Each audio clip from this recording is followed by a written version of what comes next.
Chers téléspectateurs, eh bien, bonsoir et bienvenue sur votre chaîne Espoir TV.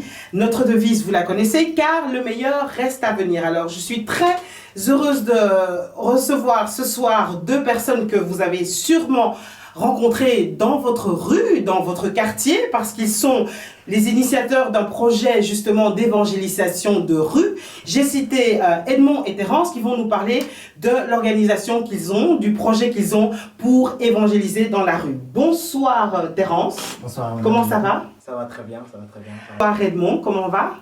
Ça va très bien par la grâce de Dieu. Alors, je sais que beaucoup vous connaissent déjà, mais je vais quand même vous demander de vous présenter. Alors, si on demande à Terence, qui est Terence? Terence est un jeune passionné de Christ, passionné de Jésus, j'aime la chrétienté. Et voilà, Terence, il a 25 ans, il poursuit ses études.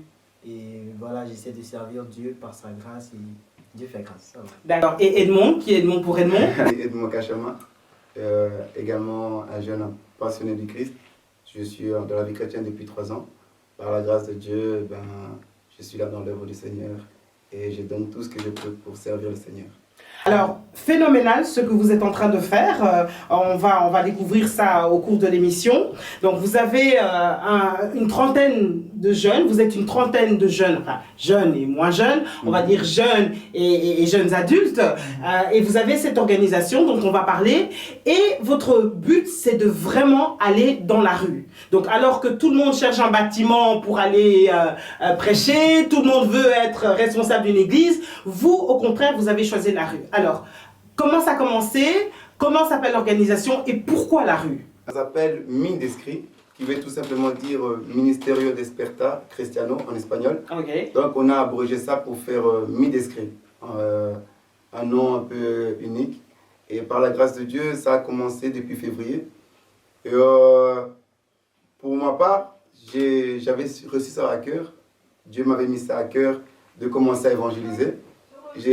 Chaque fois que je dormais, je rêvais que je me voyais dans les rues, prêcher. Et ça devenait vraiment intense. Et je me suis mis à contacter les frères et sœurs chrétiens, pour que nous puissions commencer ensemble, vous voyez, parce que c'est pas facile de commencer à évangéliser tout seul. Parce que c'est important ce que vous dites, mais vous avez dit, quand vous êtes présenté, 3 ans de conversion. Donc, vous avez eu déjà cette soif directement. Qu'est-ce qui s'est passé quand vous êtes converti? Parlez-nous un peu de comment s'est passée votre conversion, peut-être de votre vie avant, qui a fait que vous ayez cette soif très vite. Qu'est-ce qui s'est passé au moment où vous êtes converti et un peu avant peut-être? J'étais un jeune qui était un peu dans la rue, dans les gangs. Et par là, je grandissais vraiment dans ce mouvement-là. Et qu'est-ce qui s'est passé, c'est qu'un jour, des sœurs m'ont invité à l'église. Je ne voulais pas y aller. Et elles étaient où? Elles habitent à Bruxelles et moi, j'étais de Charleroi. Et, dans la rue ou bien vous les avez vues où? C'est une des amies à mon ex. D'accord. Donc, elles ont eu contact avec moi. Elles voulaient qu'on aille à l'église parce que mon ex a été à l'église. Et Dieu a fait grâce qu'elle s'est fait délivrer. Et donc, on m'a contacté également pour aller à l'église. Moi, je ne voulais pas aller. Et au fil et à mesure, avec ces sœurs-là, on s'est mis à compatiser. Et elles sont devenues mes petites sœurs. Et un jour, pour m'attirer à l'église, donc elles m'ont parlé des filles. Et moi et mon ex, c'était fini. Elles m'ont dit, oui, viens à l'église, il y a des jolies filles, vraiment, tu ne seras pas déçu. Et en fait, j'ai mis mes pieds à l'église pour chercher une fille. Vous draguer les filles. Donc cette histoire-là, c'est vrai, hein? C'est vraiment on arrive à attirer les frères. Moi, mon âme a été gagnée à cause d'aller pour draguer une fille. Et donc, je suis parti à l'église. Et arrivé à l'église, c'est vraiment le jour où le Seigneur m'avait donné rendez-vous. Et je suis rentré à l'église, j'ai écouté la prédication. Le prophète parlait un peu de sa vie. Il disait que quand il était en Afrique, à Côte d'Ivoire, il était vraiment dans une famille de pauvreté, dans laquelle il est parti avec ses 4 amis chez une maison d'un féticheur pour trouver quelque chose pour avoir de l'argent. Ouais. Et par là, il commençait à développer son histoire et également il faisait passer le message pour dire que j'ai été riche, j'ai eu de l'argent et c'est pour vous dire que les gens que vous voyez là dans les rues, ne les enviez pas. Parce que les personnes, nous savons très bien qu'à l'école, ils ont été vraiment les échecs. Mais au jour au lendemain, ils s'excellent. Ils ont beaucoup d'argent et on ne sait pas d'où vient leur argent. Et ces prophètes-là, justement, il avait beaucoup d'argent. Il expliquait vraiment sa vie. Et moi, j'étais plutôt une personne qui prenait aussi référence aux autres. Si lui, il évolue, pourquoi pas moi? Si lui, il a beaucoup de femmes, pourquoi pas moi, etc. Et à travers ça, j'avançais un peu. Et ça me concernait vraiment, il me parlait vraiment. Et après la prédication, il s'est passé au service de délivrance. Et à ce moment-là, il s'est mis à prier. Il y avait un membre de mon groupe, de Charleroi, qui était à l'église. Il ne savait pas que j'étais là, et moi, je ne savais pas non plus qu'il était là. Et je l'ai vu, il s'est manifesté. Et pendant qu'il s'est manifesté, il y avait des voix qui parlaient en lui, il voulait frapper les pasteurs ou le maintenir, etc. Et moi, en étant dans la salle, là, le Saint-Esprit commençait à me parler, pour me dire, tu vois les gens que tu marches avec, tu ne sais pas leur état d'âme. Tu dors avec eux, vous partez dans le boîte de nuit avec eux, tu ne connais pas leur état d'âme. Et le frère en question, il voulait vraiment frapper les pasteurs, etc. Et moi, en revenant à l'église pour draguer les femmes, je voyais bien qu'il y avait des filles. Je me suis dit, non, il ne fait pas exprès. Ça, c'est pas lui. Et si c'était une maman qui allait se manifester, j'aurais pu comprendre quoi. J'aurais pu dire, oui, c'est une aventurière où elle fait semblant. Mais voir un ami du groupe, ça impacte encore plus. Et je me disais, non, lui, il ne fait pas ça exprès. Et il y a des tontines ici, il y a des tontons ici, il y a des jeunes filles ici. Il n'a pas que ça à faire de parler avec une grosse voix et commencer à insulter de tout haute voix. Il est converti aussi maintenant? Non. Oh. Mais il est en Christ, mais il est encore un peu dans l'histoire, dans le monde. Et à ce moment-là, j'ai quitté l'église avec une autre pensée. Et c'est moi qui ai contacté les deux sœurs en disant, c'est quand encore il y a un culte, quel jour encore? Elles m'ont dit, ben justement, vendredi, on a veillé. Et je suis parti à la veillée et au fil et à mesure, je commençais à aller à l'église, au fil et à mesure, j'ai commencé à grandir. Et il s'est avéré que quand j'ai commencé à grandir là-bas, j'ai eu deux copines. Et c'était des enfants des pasteurs. Vous voyez, deux copines ou copines? Waouh, quand même encore. Tout à fait. Donc, j'étais à l'église, mais déjà en partant pour draguer les sœurs, j'étais déjà aussi en couple. J'étais déjà polygame de base. Vous voyez, j'étais déjà polygame de base et les filles de pasteurs savaient également que j'étais polygame. Et elle et moi, on ne s'était pas connus physiquement. Et elles étaient là. Et après, quand j'ai fini avec la copine en question, la principale, et j'ai commencé à grandir au fil et à mesure à l'église. Et les deux sœurs à côté, qui étaient mes copines de l'époque, elles voyaient aussi également que j'ai commencé à grandir. Et il s'avérait qu'une d'elles était une fille qui m'aimait beaucoup quand j'étais jeune. Et quand elle m'a vu grandir en Christ, elle s'est dit, bon, sûrement il a arrêté sa polygamie. Si je lui donne mon corps, il pourrait rester fidèle vers moi. Et justement, en grandissant à l'église, j'ai commencé vraiment à vouloir l'envie d'aller à l'église, etc. Et j'étais également protocole à l'église. Et j'ai commencé à lire la Bible à la maison, commencé à beaucoup prier. Parce qu'on m'avait appris que quand tu es protocole et que le pasteur fait la délivrance, toi qui es là, si tu as une mauvaise vie et que l'esprit se met peut-être à attaquer le pasteur, s'il n'arrive pas, tu risques également. Et à travers cette peur-là, ça m'a amené à la sanctification. Donc justement, j'allais vous demander, donc ce qui vous a amené à la sanctification, c'est pas forcément le message. Non. C'est le fait. C'est la peur des démons. Waouh. Donc on va revenir tout à l'heure. Il faut quand vous approchez les jeunes pour les entre guillemets, les persuader, puisqu'il n'y a que le Saint-Esprit qui convainc, mais vous avez, j'imagine, des stratégies, parce que ce n'est pas forcément un message, comment dire, qui est dur, qui fait en sorte qu'on change, puisque vous étiez dans l'église, protocole, mais vous restez comme ça. On va revenir. Vous, comment ça s'est passé? En fait, c'est-à-dire que j'étais déjà à Bruxelles, et en octobre 2014, je suis rentré à Libreville, comme je suis originaire du Gabon, et là-bas, je partais pour un autre départ vers le Maroc ou l'Afrique du Sud. Et j'avais l'impression que toutes les démarches que je faisais pour mes études, tout était fermé et je ne comprenais rien, je n'étais pas en Christ. Et c'était en 2014. Puis en 2015, ma mère m'a mis dans une école, elle m'envoyait des sous pour que je m'inscrive dans une école. J'ai payé la scolarité de cette école, mais je n'ai jamais posé les pieds dans cette école parce que c'était toujours les boîtes de nuit, toujours les copines, toujours... j'étais un addict au cannabis et il y a beaucoup de choses qui remontaient, j'aimais la fête et tout ça et je ne prenais même pas conscience que le temps il passait et que j'avais perdu mon année. Puis il y a mon cousin qui est rentré, quand j'étais à Libreville, il était à Accra, il est rentré, il m'a parlé de Jésus d'une autre façon. Ce qui m'a d'abord touché, c'est que son comportement avait changé. Il était devenu quelqu'un de différent. Malgré le fait qu'il me parlait de Jésus, ça m'énervait, mais je sentais que je devais m'approcher de lui. Il y avait quelque chose en lui que je ressentais. Puis il y a une dame aussi, une voisine de chez moi, qui me parlait aussi de Jésus. Et un soir, je suis allé à l'église comme ça. Je suis allé à l'église. Déjà, j'avais peur parce que le Seigneur a ouvert mes yeux. Je voyais le monde spirituel et je voyais les gens qui pensent que ce monde physique, il n'y a que les êtres humains. Non, il y a des démons qui existent et c'est réel. Et le Seigneur a permis que je puisse voir ça. Et j'avais la crainte, j'avais tellement peur. Je suis allé à l'église. Et ce jour, il y a eu une prédication sur Zacharie et la vision des 4 chars, je crois. Puis ce que le prédicateur disait, ça me touchait tellement. Je ne sais plus à quel moment j'ai fait la prière de salut. Et je sais que j'ai entendu la voix du Seigneur et ses mains sur mes épaules me dire que je suis avec toi. Puis ce soir, je rentre à la maison, comme d'habitude, c'était un vendredi. Et le vendredi, on était réputé pour faire la fête avec mes amis. Et ce vendredi-là, je ressentais dans mon esprit que je n'étais pas à l'aise. On était dans un bar, mais je n'étais pas à l'aise, je ne buvais pas d'alcool. Puis, Terence, on sort et tout. Et dans la rue, je vois, le Seigneur ouvre mes yeux, je vois un accident. Comme je vous vois, vous, maintenant, ou comme je vois mon frère à côté. Puis je vois un accident, je vois un double de ma personne qui est au sol dans le sang. Et je vois un autre double de ma personne qui monte. Et je vois les amis en train de pleurer. C'était tellement réel pour moi que je me suis dit, écoute là, Terence, il faut que tu rentres à la maison. Puis quand je rentre à la maison, le Saint-Esprit descend sur moi. Et il me dit, si tu y allais dans cette sortie, tu allais mourir. Et puis là, je commence vraiment à chercher le Seigneur. Vous, ça a été radical, quoi. Oui, je commence à chercher le Seigneur, Vous avez quel âge à ce moment-là? J'avais 24 ans, c'est juste l'année passée. Oui. Puis, je vais à l'église et comme aussi j'aimais bien les femmes et tout ça. Et voilà que je me mets à sortir avec une sœur de l'église qui me disait non, mais de toute façon, c'est pas quelque chose de grave et tout ça. Puis, je continue à sortir avec elle. Physiquement, je la connais et tout ça. Et d'un coup, je suis malade. J'ai mes reins qui sont abîmés. J'ai mon foie abîmé. J'ai ma vessie qui est abîmée. Je vais à l'hôpital, les médecins me disent qu'ils ne comprennent pas. Qu'est-ce qui se passe? J'ai dit, je ne bois plus d'alcool et tout ça. Ils me disent, mais on ne peut rien faire pour toi. Là, je crois qu'on ne peut même pas t'opérer, sinon tu risques de mourir. Et voilà, je suis resté comme ça, triste, à pleurer. Et j'avais compris que j'avais péché contre Dieu.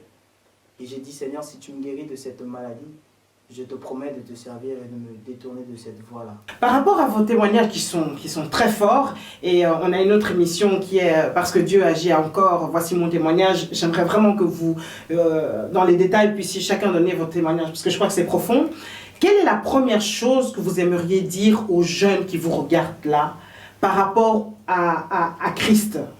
Un jeune qui est là, quelle est la première chose, sur base de vos témoignages, que vous aimeriez dire aux jeunes? Edmond. Dieu nous dit, on ne se moque pas de Dieu. Ce que nous semons, c'est que nous allons moissonner. Aller à l'église, écouter la parole de Dieu, c'est entre guillemets Dieu qui nous avertit. Et tout ce que nous écoutons, lorsque nous commençons à le mettre de côté, c'est ça qui va nous juger un jour. Et c'est ce qui se passera également, toi ma soeur, toi mon frère, qui m'écoute, qui m'entend. À la force d'aller à l'église, ne prends pas ça comme une habitude. Sache que les paroles là vont te juger un jour. Si tu vis, c'est par la grâce de Dieu. Et les paroles que tu reçois, utilise-les pour changer ta vie et non pour le mettre à côté. Terence? Moi, particulièrement, un jeune qui est dans l'église, qui est récemment à Christ, j'aimerais juste lui dire que le commencement de la sagesse, c'est la crainte de Dieu. Amen. Vraiment de se donner au Seigneur entièrement. Parce que lui, pour nous, il a des projets de paix et le Seigneur veut nous donner un avenir, il veut nous donner une espérance, il veut faire sortir en nous tout le potentiel qu'il a enfoui dans notre esprit, dans notre cœur. Et vraiment que la vie chrétienne n'est pas un jeu. La vie chrétienne n'est pas un jeu et qu'on doit se donner au Seigneur pour que le Seigneur puisse nous utiliser pour impacter notre génération et changer la vision que notre génération a de l'Église ou a du Seigneur Jésus. Alors, on continue donc. À un moment, il y a un déclic. Et voilà, Edmond n'est plus Edmond, mais Edmond est ce qu'il est aujourd'hui. Quel a été ce déclic qui vous a amené jusqu'à la création de ce groupe-là? Justement, le déclic était, à ce moment-là, comme je disais, j'ai commencé vraiment à lire beaucoup la Bible. Et Dieu avait tout prévu. J'ai joué au foot, j'allais à l'école. Et à ce moment-là, j'avais arrêté l'école. Cette année-là, j'avais arrêté l'école pour m'intéresser plus au foot. Et bizarrement, j'avais plus de contrats, il y avait des propositions, etc. Je n'ai rien compris, j'ai signé nulle part. Et on est arrivé à l'époque où on ne s'est plus signé un contrat. Donc je me suis retrouvé sans école et sans également le foot. Et c'était là que j'ai commencé à aller à l'église également. Et j'ai commencé maintenant à lire la Bible. Et je suis une personne qui n'aime pas lire. Mais bizarrement, quand j'ai commencé à lire la Bible, ma mère et tout le monde qui savait, je lisais 6 heures la Bible. Je faisais vraiment des veillées de lecture biblique à la maison. J'allais à l'église en 2-3 semaines. Je parlais vraiment de la Bible. Et ceux qui étaient à l'église, là, ils étaient même choqués. Je faisais souvent des débats et je leur disais non, la Bible dit ça, ça, ça, ça, ça, ça. Et je commençais à grandir. Et c'est à ce moment-là que la sœur en question, elle a vu que j'ai commencé à grandir. Et il s'est avéré qu'un jour, on était dans un appartement et elle et moi, on est tombés ensemble. On a couché ensemble et j'étais son premier également. Et on a dormi ensemble. Le lendemain matin, en me réveillant, j'ai senti une présence que je n'ai jamais sentie dans ma vie. J'étais vraiment très mal. La puissance de cet esprit était là. Et on dirait que je voyais ma vie en Afrique et Dieu me disait clair et net, là, tu as failli mourir. Je vais te sauver la vie. Si tu es arrivé ici, c'est par la grâce de Dieu. Et là, ça, parce que plusieurs fois, j'ai failli aussi mourir à cause des combats des rues, etc. Et je voyais tout ça défiler en un instant. Et la présence était attristée. J'ai réveillé la fille en question. Si elle voit la vidéo, elle sait très bien que c'est elle. Je l'ai réveillé, la fille, et je lui ai demandé, on va prier, on va se repentir. On s'est mis à demander pardon. J'étais en larmes. Moi qui étais un garçon de rue qui ne voulait pas du tout pleurer devant une fille. Et j'ai commencé à pleurer comme si c'était elle qui venait voler ma virginité. Et à ce moment-là, j'ai tout arrêté. Les boîtes de nuit, les filles, etc. Radical, comme ça tout seul. Radicalement. Et deux mois après, je me suis fait baptiser. Et... qu'on vous impose les mains, qu'on commence à avoir des séances chez le pasteur, vous, c'est arrivé tout seul. Alors, il y a des jeunes qui nous regardent qui sont dans ce problème-là, qui n'arrivent pas à laisser les relations sexuelles, qui n'arrêtent pas à laisser l'alcool, qui n'arrivent pas à laisser la drogue, qui n'arrivent pas à laisser la cigarette, par exemple. Qu'est-ce que vous leur conseillez? Qui veulent arrêter, qui ont la volonté d'arrêter mais qui n'arrivent pas, ou même qui sont engagés avec une copine mais qui n'arrivent pas à lui dire c'est fini. Déjà, ma naissance même est miraculeuse. Ma maman, normalement, elle devait mettre un mort-né. Parce que quand elle était enceinte de moi, on était dans la famille des pauvretés, dans une pauvreté vraiment absolue. Elle a pris des médicaments, elle a fait tout le système pour que l'enfant puisse mourir. Et le médecin lui a dit catégoriquement que l'enfant respire mal. Donc, au moment de l'accouchement, ou bien il serait déjà mort, ou bien facilement il est handicapé. Donc c'est l'handicap à vie, ou bien il est mort. Et à travers ça aussi, c'est que l'Esprit de Dieu m'a révélé à ce moment-là toutes ces choses-là que je connaissais déjà, mais j'avais mis de côté. Et j'ai compris réellement que moi, je vis par la grâce. Et également que tout un chacun vit par la grâce. Si Dieu nous révélait nos vies, on allait comprendre qu'il y a plusieurs étapes qu'on a failli mourir, mais il était là pour nous protéger. Alors mon frère, ma soeur, toi qui me regardes, toi qui m'écoutes, sache que tu vis par la grâce. Et ce n'est pas cet homme qui est près de toi, qui couche avec toi jour et nuit, qui va te sauver la vie. Et ce n'est pas non plus la soeur qui est avec toi, mon frère, qui te donne le souffle de vie. Sache que la vie appartient seulement à toi seul. Et toi seul, tu as la capacité de pouvoir changer ta vie et également arrêter avec cette personne. La Bible nous dira dans Genèse 4, verset 6, « Le péché se couche devant ta porte, mais quant à toi, domine sur lui. » Le péché peut être cet homme-là qui t'amène toujours au rapport sexuel, cet homme, cette sœur qui t'amène dans les boîtes de nuit. Mais justement, mon frère, justement, ma sœur, tu as la capacité et la puissance de dominer sur la masturbation, la puissance de dominer sur les pornographies et de dominer sur l'impudicité. Ne te crois pas que tu es faible, mais tu as la force en toi et tu es capable de dominer si tu te rends compte de la grâce que Dieu a mis dans ta vie. Terence, vous voulez rajouter quelque chose? Mais la parole de Dieu nous dit que celui qui se confie au Seigneur n'est point confondu. Donc, avec la force et la présence du Saint-Esprit, on est capable de dompter sur ces choses. Il faut d'abord comprendre que c'est un engagement.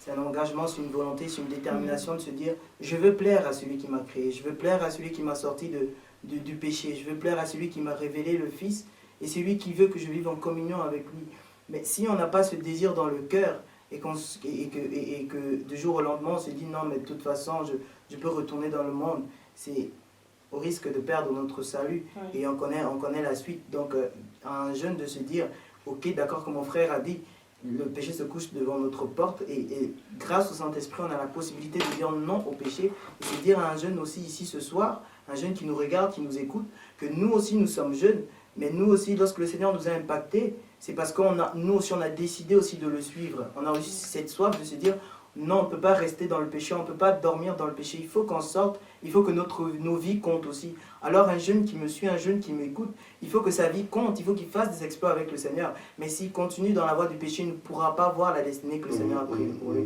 Alors, Midesprit, on va en parler, ministère du réveil chrétien en français. Parlez-nous tous les deux, parlez-nous de comment ça a commencé. Donc là, ça fait 9 mois, vous m'avez dit. Vous êtes une trentaine de jeunes. Alors concrètement, c'est quoi et c'est comment que ça se passe? Je disais plus ou moins, moi j'ai recevé ça comme songe à plusieurs fois, à plusieurs reprises. Et j'ai compris que c'est bon, je dois le faire la chose. Et j'ai commencé à contacter des frères en question pour que je puisse être soutenu. Et vous savez, quand on veut contacter les gens, souvent ils ne sont pas chauds. Il faut que tu avances pour qu'ils puissent te suivre. Donc, j'ai contacté leurs frères et sœurs chrétiens, aucun signe. Et après un jour, j'étais avec un frère à moi dans le métro. J'ai senti que je devais le faire. Et j'avais vraiment honte, j'avais peur, j'arrivais pas. J'ai dû faire l'allée du métro. J'arrivais pas à sortir du métro. J'ai senti que Sylvie me dit non, reste là. Toi, tu n'as rien fait, tu ne sortiras pas du métro. J'ai fait 20 minutes, mon arrêt était là, j'ai continué dans le métro, j'étais assis, j'ai continué. Et au retour, on arrive au terminus, on a pris le même métro, on vient au retour, et je me suis élevé, et je me suis présenté, bonjour mes frères et sœurs, et automatiquement la voix est sortie. J'ai commencé avec une petite voix, bonjour mes frères et sœurs, mais la voix est partie loin. Je commençais à faire des allers-retours du métro, et on est sorti de là. Je n'étais plus la même personne. J'ai senti que ouais, s'il faut, je reprends l'autre métro, je vais refaire. Et Est-ce que, parce que moi, j'ai souvent l'impression, enfin, on a souvent l'impression que peut-être qu'on dérange les gens, ou que les gens n'écoutent pas, ou que ça n'a aucun effet, ils sont là plutôt, etc. Ou on a l'impression que c'est un peu comme Jean-Baptiste qui prêche dans le désert et qui, voilà. Est-ce que ça a de l'impact, selon vous? Tout à fait, ça a de l'impact. De la même manière que Jean-Baptiste, comme vous venez de dire, il criait dans le désert. Et Jean-Baptiste, la Bible ne m'a pas dit qu'il a pris 2-3 personnes en disant allons dans le désert et je vais mettre à crier. Il s'est mis à crier vraiment dans le désert et les gens venaient. Amen. Et bien c'est la même chose, nous aussi nous crions et beaucoup de gens viennent vraiment à nous. Et un jour, je me posais aussi la même question. Est-ce que ça ne dérange pas les gens? Est-ce que vraiment c'est la bonne tactique? Et le Saint-Esprit m'a parlé en disant vois-tu les gens qui passent par ici, dans les rues, etc. J'ai dit oui, je vois. Comment peux-tu savoir qui va bien et qui va mal? J'ai fait, je ne sais pas. Et puis il m'a fait comprendre que ça se met des personnes qui sont en train de passer par ici, sachant très bien que quand je vais rentrer à ma maison, je vais boire du poison, je vais me suicider car on m'a viré du travail, ma femme est partie ou mon homme est parti, qu'est-ce que je vais faire de la vie? Et pendant que tu as prêché à haute voix en disant, mon frère, ma soeur, même si les problèmes t'accablent, même si les difficultés t'accablent, sache que Jésus-Christ est la solution à tes problèmes. Invoque seulement Jésus-Christ et ta vie changera. Même si ta famille t'a abandonné, même si le travail t'a abandonné, lui c'est le créateur de toutes les choses, il peut renouveler ta vie. Et cette personne-là qui va recevoir ce message-là, même en peu de secondes seulement, en partant de chez lui, s'il fait le poison là et il veut boire le poison, il peut se rappeler en disant bon, je vais essayer d'invoquer ce Jésus-là s'il existe réellement. Et c'est comme ça aussi on peut recevoir le Christ et c'est comme ça que les vies peuvent changer. Des Noirs, des Blancs, on est en Europe, vous faites ça ici, à Bruxelles, ça a de l'impact, même chez les Européens. Tout à fait. Ils sont touchés. Oui, tout à fait. Alors, même les musulmans ils sont touchés. Waouh, waouh, même les musulmans sont touchés. J'avais mis une vidéo pour ça même okay. En plein live. Vous allez nous donner les coordonnées après pour qu'on voit tout ça. Alors, les stratégies, parce que je suppose qu'on ne va pas comme ça, on se lève et puis un matin, ok, les stratégies, c'est quoi les stratégies? En fait, on a de nombreuses stratégies, mais quand on voit le nombre de personnes qui arrivent, donc souvent on utilise des tracts et on utilise aussi des bibles. Ça fait en sorte qu'il y a des personnes qui viennent et qui essaient de comprendre déjà de quoi on parle. Des fois on a des t-shirts avec des versets bibliques, Jésus-Christ n'a pas oublié, wow. Jésus-Christ t'aime encore. Et ça touche vraiment les gens comme mon frère il avait dit. Et pour ça, comme il dit, on ne sait pas qui vit une situation difficile, qui vit une situation particulière. Et le Seigneur dit que ne te tempore pas, les personnes ne lèveront la main sur toi. Et j'aime bien un passage qui dit que Jésus était allé de l'autre côté du Jourdain et il était arrivé comme ce peuple assis dans le pays des païens avait vu une grande lumière arriver. Et cette lumière la gloire s'est élevée sur ces hommes-là. C'est juste pour dire que ces hommes qui sont assis dans les ténèbres, qui ne connaissent pas Dieu, lorsque nous parlons de l'évangile, il y a une lumière qui touche leur cœur, et on sait que la parole de Dieu, elle est spirituelle, et elle touche un cœur, et lorsque la personne va arriver chez elle, la semence va commencer à travailler, le Saint-Esprit va commencer à parler à la personne, et c'est vraiment le plus important, parce que moi aussi, ça m'est arrivé une fois dans le métro, le Seigneur me dit, est-ce que tu vois toutes ces âmes-là? Est-ce que tu as conscience que toutes ces âmes-là vont aller en enfer si tu ne parles pas? Il faut que tu puisses parler. Ne regarde pas avec les yeux de l'homme, mais regarde avec les yeux de l'esprit afin qu'une âme soit sauvée. Et c'est vraiment le plus important, c'est qu'on apporte l'évangile de paix, l'évangile d'amour, l'évangile qui donne la vie. Et ça me donne. D'églises différentes. Alors, est-ce que les pasteurs, vos pasteurs, vous soutiennent? Oui. Donc, respectifs, pardon, je cherchais le mot. Vos pasteurs respectifs vous soutiennent, vous conseillent. L'encadrement après de ces personnes qui acceptent le Seigneur, parfois, il se fait comment? Comment ça se passe? En fait, on a des pasteurs, chaque personne a son église. Et comment ça marche?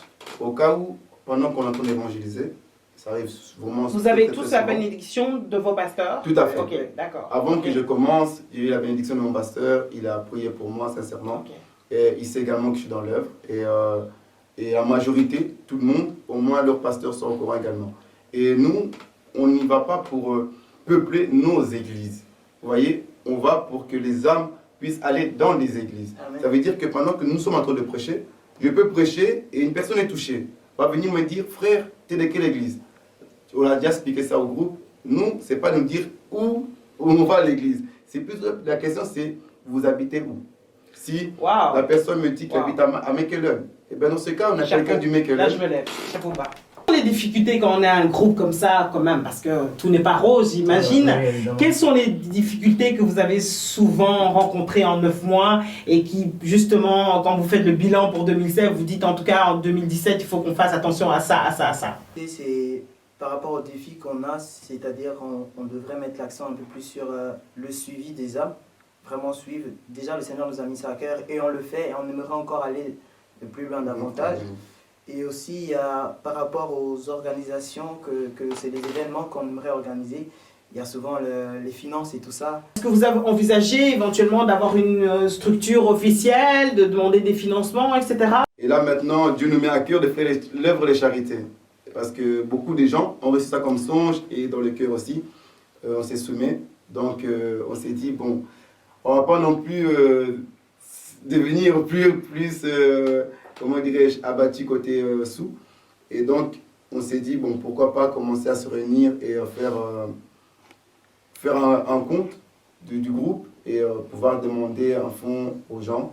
C'est dans nos pensées, mais sinon, on n'a pas encore commencé à ça. Alors, pour pouvoir aller dans les rues, avoir cette possibilité justement de dépeupler l'enfer, il faut être armé. Amen. Spirituellement. Ouais. Donc je suppose que ça demande beaucoup de discipline. Ouais. La discipline, ça se passe comment? Est-ce que vous avez des moments de prière ensemble, de jeûne, de veillée, etc. Comment ça se passe, Terence? Comment ça se passe pour les prières? Ce qui est sûr, c'est qu'on a déjà, comment je pourrais dire, on a une équipe. On a une structure qui est mise en place. Comme je disais tantôt, il y a des responsables. Et vraiment, les responsables mettent vraiment l'accent sur l'obéissance, sur la sanctification. Et vraiment, on cherche la face de Dieu en groupe, en équipe. On cherche le Seigneur dans la prière. Et quand c'est la prière, ce n'est pas l'amusement. On doit chercher le Seigneur pour aller et que le Seigneur nous équipe.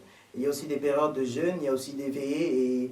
Et déjà, ce vendredi, nous serons du côté de Soigné, dans une église. Et on aura une veillée là-bas. Donc, on invite aussi des jeunes qui ne sont pas forcément chrétiens, qui ont besoin peut-être de rencontrer, de parler avec d'autres jeunes qui sont chrétiens, qui veulent savoir un peu plus sur Jésus-Christ. Si tu n'as jamais entendu parler de Jésus-Christ, si tu ne sais pas c'est quoi le Saint-Esprit, viens à cette veillée, nous t'invitons, nous voulons partager avec toi l'amour de Dieu. Et voilà un peu les événements que nous avons. Non, oui. On a, comme le frère a dit, on a des moments de veillée, de jeûne. Là, justement, on est déjà en jeûne. Et on essaie de faire au moins une veillée sur 2. Donc, au moins en un mois, avoir au moins 2 fois une veillée. Et on fait également des retraites dans lesquelles on se réunit et vraiment on prie.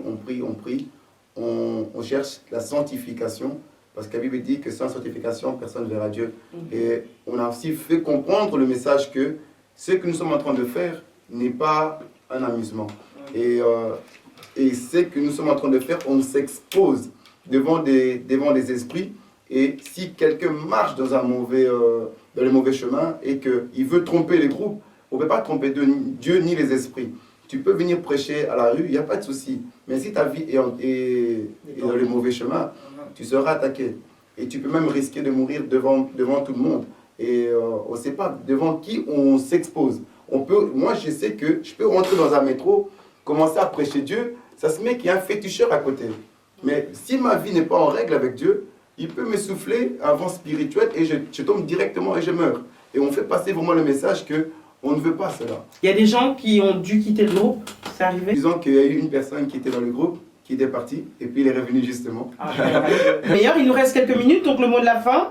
La vision pour 2017. Qu'est-ce que vous aimeriez en 2017? Qu'est-ce que vous souhaitez pour 2017? Et qu'est-ce que vous aimeriez dire aux personnes qui nous regardent par rapport à ce que vous faites pour 2017? Dites-nous. De mon côté, pour 2017, enfin pour le GRIP 2017, on espère vraiment avoir ce compte à banque pour qu'ils puissent avoir plus d'aide. Et à travers ça, on pourra acheter encore plus de Bibles qu'on est en train de faire. Et également d'avoir plus facilité de se déplacer pour aller prêcher la parole de Dieu dans les provinces où les gens sont froids et ils ne veulent pas prêcher la parole de Dieu.